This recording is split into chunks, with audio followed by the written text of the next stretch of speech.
Welcome to my YouTube channel world literature. आज जो topic discuss करने वाले हैं वो है black Maria by Langston Hughes. Langston Hughes की ये पोएम है जिसको आज हम डिस्कस करने वाले हैं। अपना लेक्चर जो है वो स्टार्ट करते हैं। फर्स्ट ऑफ ऑल पोएम का इंट्रोडक्शन डिस्कस करेंगे, राइटर को डिस्कस करेंगे, देन पोएम की लाइन बाय लाइन एक्सप्लेनेशन को भी डिस्कस करेंगे। लैंगस्टन ह्यूज की बर्थ हुई थी फरवरी 1901 में एंड इनकी डेथ हुई थी मई 22, 1967 में। अमेरिकन पोइट थे, social activist, novelist, playwright and columnist भी ये थे। इस पोएम को अगर अंडरस्टैंड करना है तो हमें सबसे पहले ब्लैक मारिया ये जो टर्म है इसको अंडरस्टैंड करना होगा। Black Maria dark police vehicle को कहते हैं। ये एक ऐसी ट्रांसपोर्ट होती है जिसमें प्रिजनर्स को लेकर जाया जाता है। जो कि कनेक्टेड पर्सन होता है या फिर जो अरेस्टेड पर्सन होता है उसको प्रॉपर अथॉरिटीज तक इस ट्रांसपोर्ट के थ्रू लेकर जाया जाता है। इसलिए ये टर्म ब्लैक मारिया यूज़ की जाती है उस पुलिस के लिए, उस वैगन के लिए या फिर उस व्हीकल के लिए।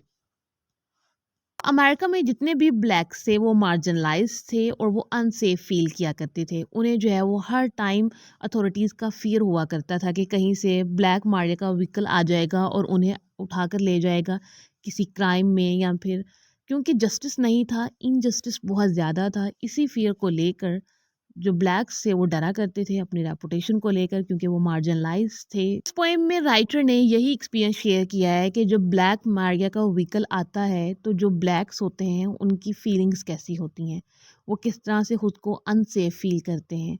वो क्यूरियस होते हैं कि ये ब्लैक मारिया का व्हीकल जो है ये किसके लिए आया है। तो पोइट जो है वो यहाँ पर परेशान है, वरिड है कि मे बी जो ब्लैक मारिया का व्हीकल है वो मेरे लिए आ रहा है। तो वो एक अननेम्ड पर्सन से जो है वो बात करता है जिसको वो बेब कहता है।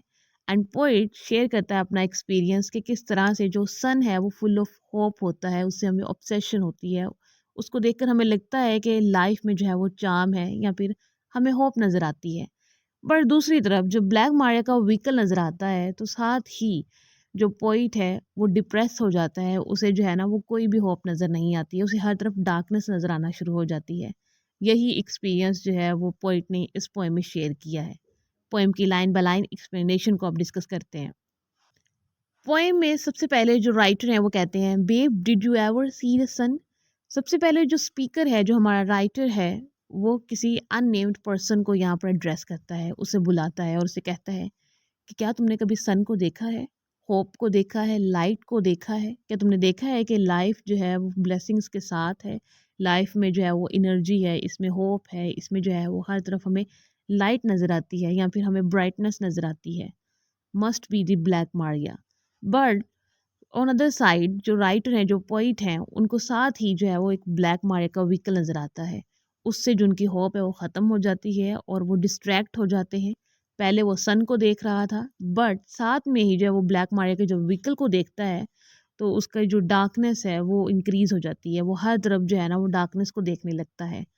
एंड राइटर है वो कहता है, that I see but I hope it, कि मैं जो देख रहा हूँ ये ब्लैक मारिया है, मैं अब सन पे जो है वो फोकस नहीं कर पा रहा हूँ। और मैं होप करता हूँ कि ये ब्लैक मारिया का जस्ट रिफ्लेक्शन हो, वो व्हीकल ना आ रहा हो, वो अब किसी के साथ इनजस्टिस करने ना आ रहा हो, ना ही किसी को वो यहाँ से उठाकर लेकर जाए, ना ही वो किसी ब्लैक को जो है ना वो पनिशमेंट दें। Are not coming for me. And then जो राइटर है वो कहता है कि मेरे लिए ना आ रहा हो, बस मैं इस चीज़ की श्योरिटी चाहता हूँ कि ये जो ब्लैक मार्क का व्हीकल है वो मेरे लिए ना हो। द नेक्स्ट लाइन में आई तो कहते हैं, here that music playing upstairs. वो अगेन अननेम्ड पर्सन को एड्रेस करते हैं और उससे कहते हैं कि तुम्हें अपस्टेयर से, ऊपर से कोई म्यूजिक की आवाज़ आ रही है? Ah my heart is full of cares. मुझे म्यूज़िक की आवाज़ तो आ रही है, बट मेरा जो हार्ट है वो फुल ऑफ केयर्स है, कि मैं वरीड हूँ बहुत ज़्यादा, मैं डिप्रेस्ड हूँ कि कहीं वो जो ब्लैक व्हीकल है वो मेरे लिए तो नहीं आ रहा है। But that music playing upstair is for me. लेकिन ये जो म्यूज़िक है वो सोथिंग है, काल्मिंग है और पीसफुल है, और मुझे इस बात की श्योरिटी है कि ये म्यूज़िक मेरे लिए ही है।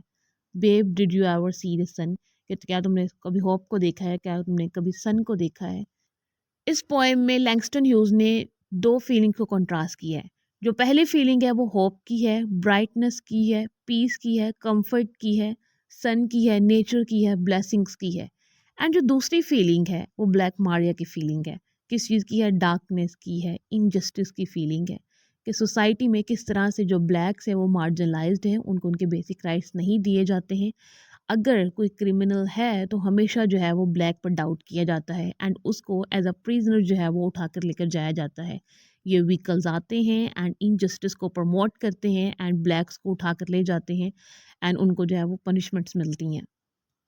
आपने नॉर्मल पॉलिटिक्स में भी सुना होगा, जो हमारी रेगुलर पॉलिटिक्स है उसमें भी सुना होगा कि अगर जब भी आप किसी के अगेंस्ट बात करते हैं तो आपको कुछ व्हीकल्स होते हैं जो कि स्पेशल व्हीकल्स होते हैं, वो उठा कर ले जाते हैं एंड देन जो है वो आपसे क्वेश्चंस किए जाते हैं, आपके अगेंस्ट ट्रायल किया जाता है एंड इनजस्टिस किया जाता है। अब जो है वो पोएम की लैंग्वेज की कुछ हम बात कर लेते हैं। इस पोएम में वर्नैकुलर इंग्लिश को यूज़ किया गया है। अफ्रीकन अमेरिकन वर्नैकुलर इंग्लिश का यूज़ हुआ है।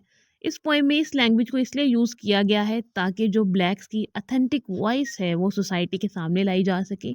लैंगस्टन ह्यूज़ ने ब्लैक कम्युनिटी का एक्सपीरियंस शेयर किया है कि किस तरह से वो अपनी डेली लाइफ में इस चीज़ को फेस करते हैं, कि वो किस तरह से अथॉरिटीज़ से हर टाइम फियर में रहते हैं कि कब कोई भी व्हीकल आएगा, उनको उठाकर लेकर जाएगा एंड उनके अगेंस्ट ट्रायल होगा।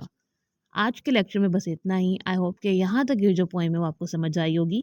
आपका कोई भी क्वेश्चन हो आप कमेंट में मेंशन कर सकते हैं। वीडियो को लाइक और शेयर और चैनल को ज़रूर सब्सक्राइब कीजिएगा। Thanks for watching my channel.